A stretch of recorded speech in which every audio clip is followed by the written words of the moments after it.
Hai, sahabat YouTube dimanapun kalian berada. Kembali lagi dengan saya Hadi News. Di sini saya akan bercerita bagaimana cara memahami yang terkait dengan SP3. SP3 di sini adalah surat perintah penghentian penyidikan. Sahabat YouTube pasti ingin mengetahui atau selalu bertanya, terkadang ada suatu perkara pidana dihentikan.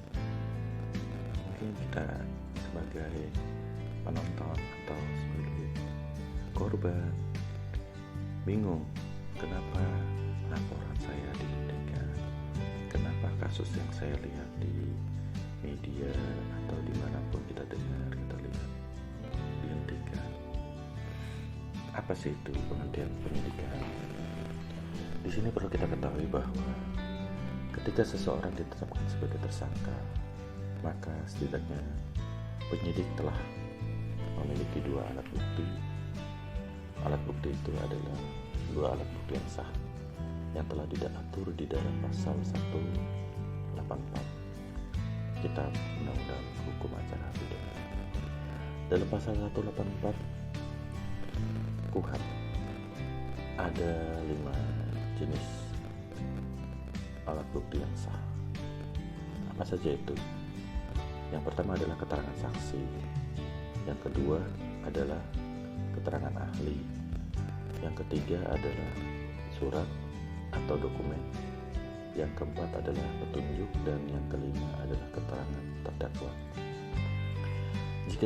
Jika tindak pidana yang dipersangkakan itu terkait dengan tindak pidana ITE, ada satu lagi jenis alat bukti yang diatur di dalam pasal 5 ayat 1 Undang-Undang Nomor 11 Tahun 2008 junto Undang-Undang Nomor 19 Tahun 2016 yang menyatakan informasi elektronik dan dokumen elektronik dan atau hasil cetaknya merupakan alat bukti hukum yang sah. Perlu kita ketahui bahwa apa sih alasan SP3? Nah, di sini saya akan membahas tentang apa alasan SP3. Jadi sebelum diterbitkan SP3 itu diterbitkan surat penetapan tersangka oleh penyidik yang telah melalui proses penyidikan atau proses penyidikan.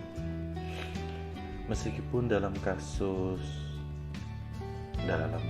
tertangkap tangan, maka penetapan tersangka tidak dilakukan melalui proses penyidikan sebab karena tertangkap tangan tadi ya.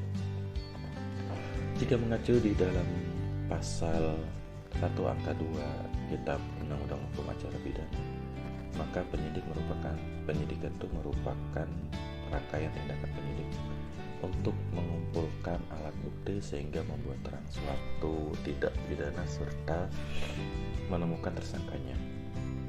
Jadi penetapan tersangka pasti dilakukan setelah melalui proses penyidikan menemukan alat bukti.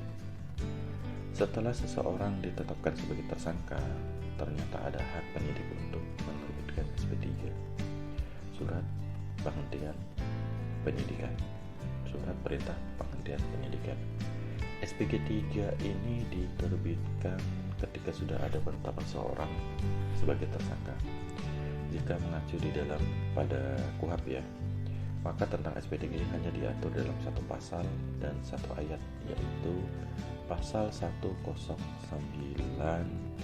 yang berbunyi, dalam hal penyidik menghentikan penyidikan karena tidak cukup bukti atau peristiwa tersebut bukan merupakan tindak pidana atau penyidikan dihentikan demi hukum, maka jadi penyidik akan memberitahukan hal itu kepada penuntut umum, tersangka, dan keluarganya.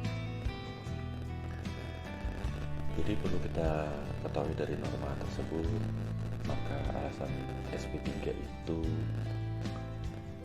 ada 3, yaitu tidak cukup bukti, peristiwa tersebut bukan merupakan tindak pidana dan demi hukum.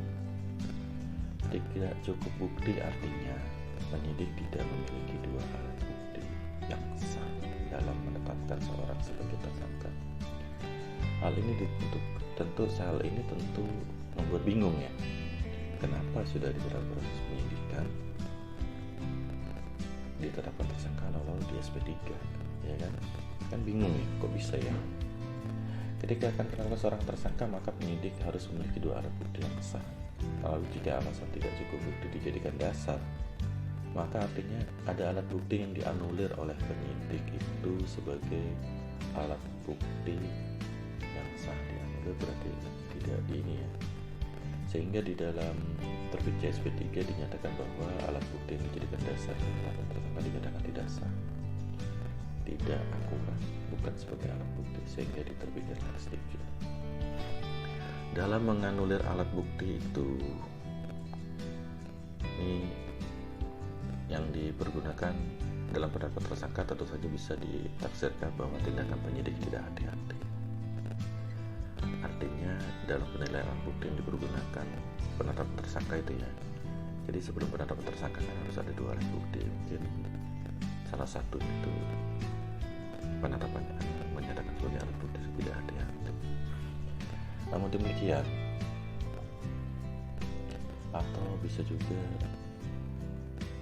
ditafsirkan sebagai tindakan sewenang-wenang yang dilakukan oleh penyidik. Namun demikian SP3 dalam konteks tidak cukup bukti dapat dikatakan sebagai tindakan korektif yang dilakukan penyidik atas penetapan tersangka pada diri seseorang.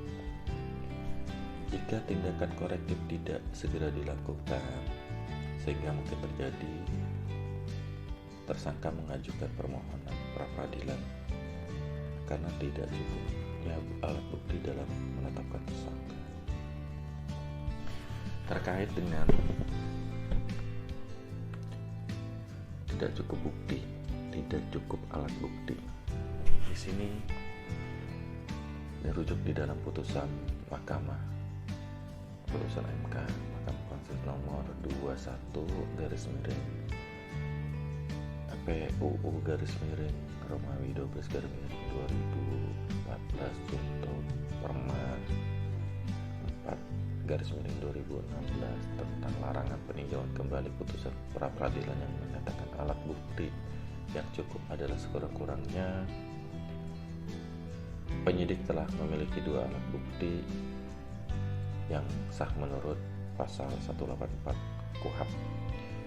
Definisi saksi mengacu pada putusan MK nomor 65/PUU/Romawi 8/2010, yaitu di dalamnya berbunyi orang yang memberikan keterangan dalam rangka penyidikan, penuntutan, dan pra-peradilan atau tindak pidana yang tidak selalu didengar sendiri, dilihat sendiri, atau dialami sendiri. Kalau dalam putusan MK seperti itu ya, artinya orang yang dapat memberikan keterangan dalam penyidikan, penuntutan, dan proses tindak pidana tidak selalu ia dengar sendiri, ia lihat sendiri, dan ia alami sendiri. Tapi beda dengan di dalam KUHP ya.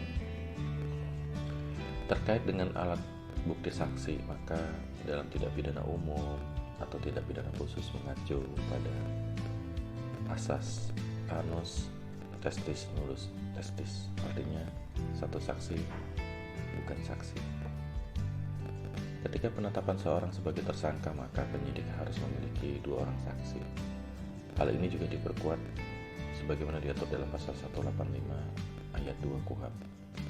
Namun demikian ada pengecualian untuk tindak pidana penghapusan kekerasan dalam rumah tangga, PKDRT, dan pemberantasan tindak pidana perdagangan orang. Di dalam pasal 55 Undang-Undang PKDRT yang disebut bahwa keterangan satu saksi korban cukup ditambah dengan alat bukti lainnya yang sah menurut KUHP. Hal ini juga berlaku untuk Undang-Undang Nomor 21 Tahun 2007 tentang pidana perdagangan orang ini. Dia cukup satu saksi korban, karena kadang sulit ya untuk KDRT ada saksinya, atau perdagangan orang korbannya juga pasti saksi-saksinya ada yang paling saksinya itu ya si penculik atau yang si perdagang. Kalau sendirian, jika ada beberapa orang diperdagangkan bisa jadi saksi korbannya.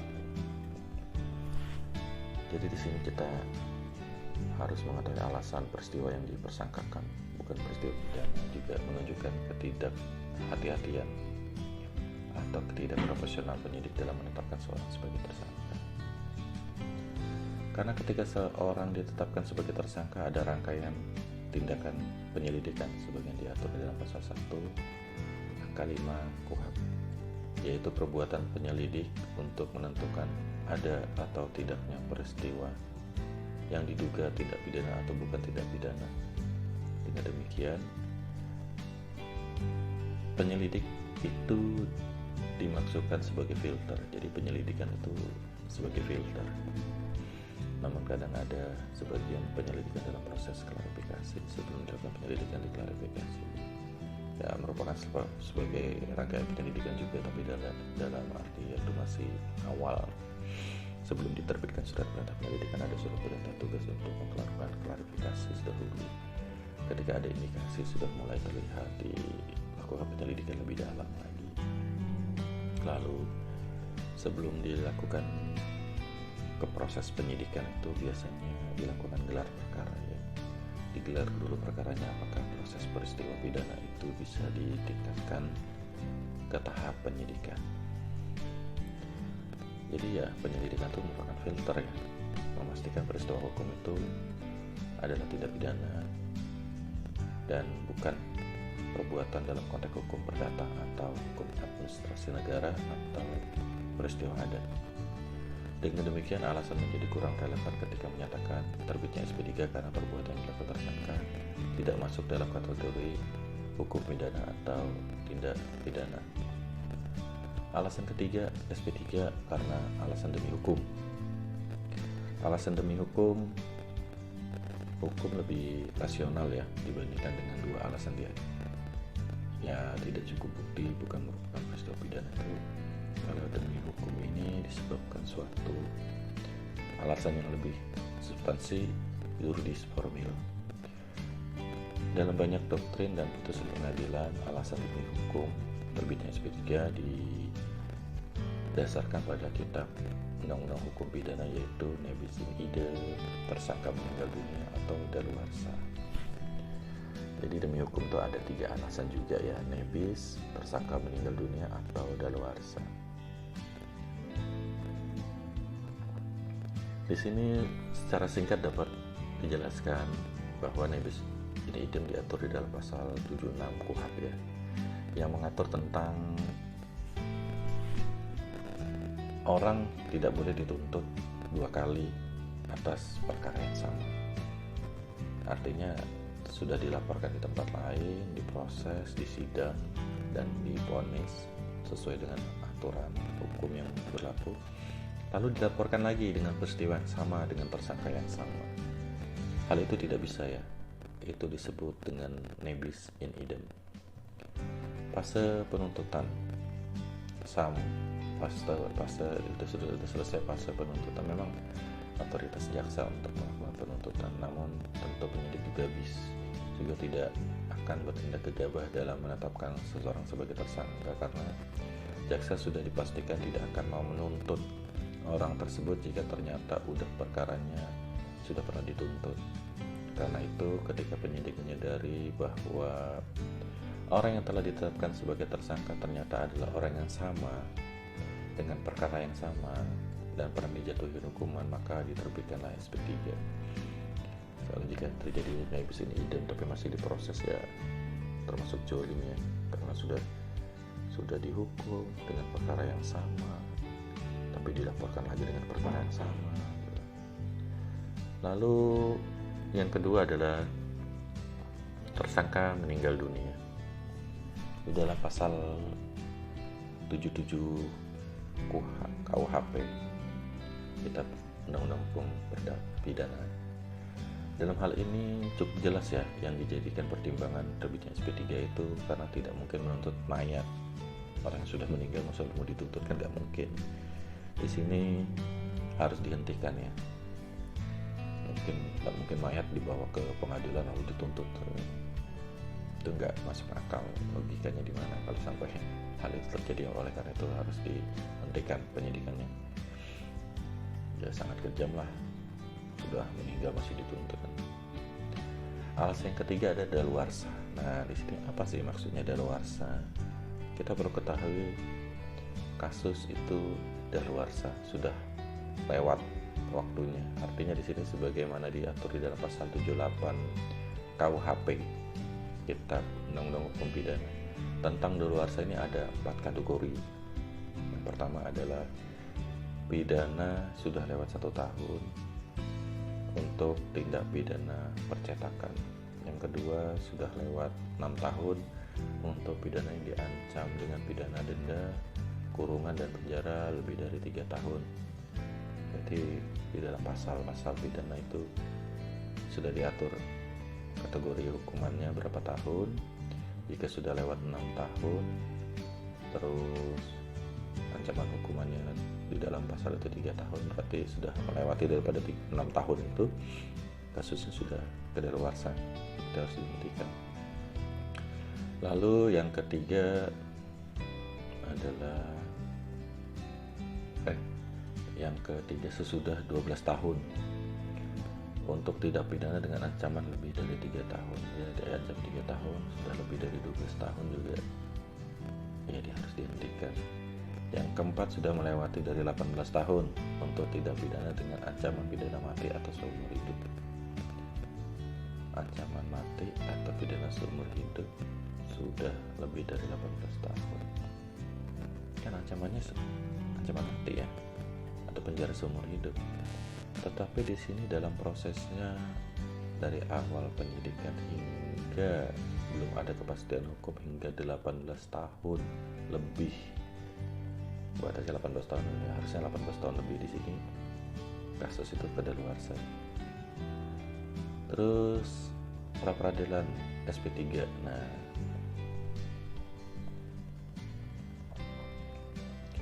di sini pra peradilan SP3 apa maksudnya?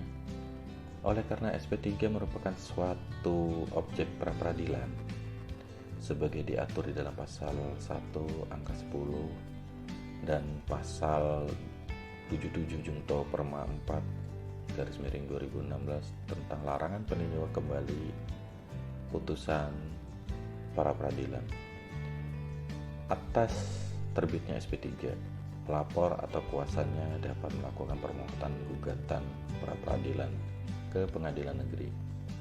Dalam mengajukan permohonan gugatan pra peradilan ke pengadilan negeri, ada permintaan yang ditujukan kepada hakim untuk membatalkan SP3 dan meminta untuk meneruskan kembali penyidikan. Dalam banyak kasus yang terjadi, terbitnya SP3 itu juga karena petunjuk dari jaksa peneliti yang ditunjuk oleh Kepala Kejaksaan Negeri untuk proses pra penuntutan tindak pidana dipenuhi oleh penyidik ya. Jadi oleh kejaksaan untuk proses pra penuntutan tidak bisa dipenuhi oleh penyidik. Jadi penyidik dikasih petunjuk oleh jaksa untuk memenuhi suatu petunjuk yang ternyata petunjuk tersebut tidak bisa dipenuhi oleh penyidik. Maka mungkin apa yang mau dituntut itu belum sempurna, mungkin ada kekurangan-kekurangan, termasuk yang tadi itu saya sebutkan di atas terkait dengan penghentian penyidikan atau SP3. Petunjuk dari jaksa peneliti itu bisa diberikan beberapa kali sehingga penyidik pun akhirnya menggelarkan perkara kasus tersebut untuk memutuskan penerbitan SP3. Namun terbitnya SP3 harus mengacu pada alasan yang diatur dalam pasal 109 ayat 2 KUHP. Ya, setiap apa yang dilakukan oleh penyidik itu semuanya harus melalui proses gelar perkara ya. Apakah dia melakukan penghentian penyelidikan, apa dia proses naik sidik, penentuan tersangka. Jadi ada gelar perkara awal, tengah, dan akhir. Jadi penyidik tidak melakukan hal-hal yang semuanya sendiri, tetapi di sini dilakukan gelar perkara. Gelar perkara itu menggelarkan permasalahannya di depan para atasan penyidik dan penyidik yang lainnya untuk mengambil keputusan. Proses pra-peradilan oleh pelapor atau kuasa hukumnya harusnya melihat dan menganalisa alasan terbitnya SP3. Jadi pelapor dan kuasa hukum itu harus melihat kenapa dilakukan SP3 oleh penyidik. Alasan terbitnya SP terbuka harus menjadi fokus permohonan pra-peradilan. Jika alasan karena tidak cukup bukti, maka tentu pemohon mengajukan klarifikasi atau mempertanyakan kepada penyidik status alat bukti yang sebelumnya digunakan dalam penetapan tersangka. Dengan demikian, jelas mengapa dan kenapa alat bukti tersebut digunakan dalam penetapan tersangka. Artinya prinsip kehati-hatian dalam menilai alat bukti patut dipertanyakan. Selain itu, dalam penetapan tersangka juga dilakukan gelar perkara sebagaimana diatur dalam Peraturan Kapolri Nomor 6 Tahun 2019 tentang penyidikan tindak pidana, maka gelar perkara tersebut juga patut dipertanyakan karena salah satu fungsi gelar perkara adalah untuk menetapkan status seorang sebagai tersangka. Jadi penyidik itu ya tidak sendirian untuk melakukan penetapan tersangka, tapi melakukannya dengan gelar perkara. Jika yang dijadikan alasan penyidik terbitnya SP3 adalah karena perbuatan yang dilakukan tersangka bukanlah tindak pidana, hal ini perlu dipertanyakan tentang proses penyelidikan dan penyidikan. Dan gelar perkara dilakukan penyidik karena menyatakan sebuah perbuatan adalah tindak pidana, maka ada proses termasuk permintaan klarifikasi pelapor dan terlapor. Jika yang menjadi alasan SP3 adalah demi hukum, maka harus dipertanyakan jenis alasan demi hukum yang dipergunakan oleh penyidik, apakah karena nebis in idem, daluarsa, atau karena tersangka meninggal dunia sebagaimana diatur di dalam pasal 76, 78, 76 sampai 78 KUHP. Penyidik dalam menetapkan status seorang sebagai tersangka maka perlu mempertimbangkan kualitas dan kuantitas alat bukti. Jadi kualitasnya alat bukti ini harus dilihat apakah betul-betul kuat untuk dijadikan alat bukti, dan kuantitasnya itu berapa banyak alat bukti yang didapat oleh penyidik. Meskipun diperlukan 2 alat bukti, tidak ada alasannya jika backup dengan alat bukti lainnya agar tidak ada alasan untuk SP3. Jadi 2 alat bukti itu minimal. Jadi kita bisa lebih dari 2 alat bukti. Banyak yang dijadikan alat bukti, tapi jika tidak dapat ya minimal kita punya 2 alat bukti ya. Di situ penyidik harus melihatkan kepada pelapor. Tidak ada alasan jika di backup dengan tidak ada salahnya jika di backup dengan alat bukti lainnya ya, agar tidak ada alasan untuk terbitnya SP3 karena tidak cukup bukti.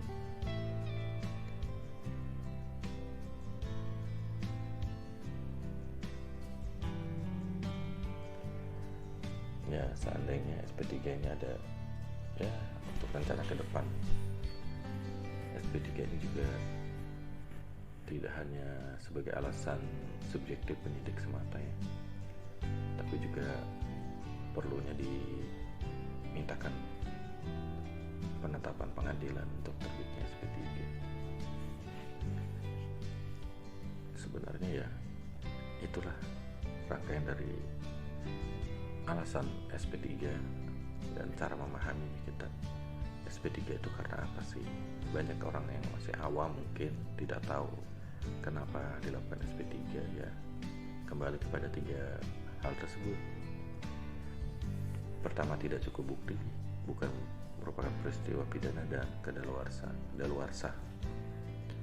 Jadi di sini si pelapor juga harus memahami laporannya di SP3. Dia juga bisa melakukan pertanyaan kepada penyidik, baik secara lisan maupun tertulis. Sebaiknya sih dilakukan secara tertulis ya, biar ada bukti. Dan penyidik juga biasanya mengirimkan SP2 HP ya, surat perkembangan hasil penyidikan, surat pemberitahuan perkembangan hasil penyidikan. Beberapa kali penyidik juga sudah membuat SP2 HP.